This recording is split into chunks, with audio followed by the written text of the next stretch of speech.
Ja, guten Abend, Gemeinde. Wisst ihr, was mich wirklich nervt? Jetzt haben wir mal Sommer. Die ganzen Jahre war alles nur Driss, immer wieder Regen, immer wieder kalt, jetzt ist mal heiß, jetzt wird nur gemeckert. Es ist zu heiß, die Tiere haben nichts, die Pflanzen haben nichts. Ja, man schwitzt, man hat Kreislauf. Ihr habt doch alle eine Klatsche. Ihr habt doch zu Hause irgendwie einen Kühlschrank, einen Gefrierschrank.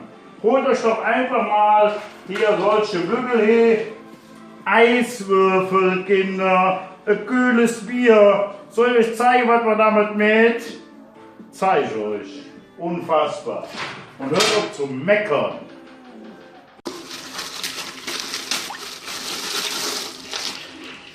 Unfassbar.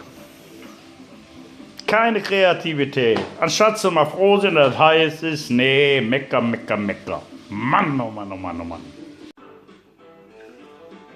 Ja, was soll ich jetzt sagen? Kauft euch eine Quietscheentche, macht es euch bequem, wenn ihr keinen Garten habt, macht wie ich, habe nämlich auch keine. Das war halt Einfall. Im Internet gibt es so viele Ideen, aber ihr seid einfach nur mecker, mecker, mecker, ist heiß.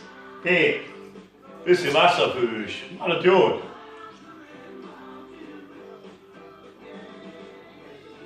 Hab ich recht? Ja, ich hab recht.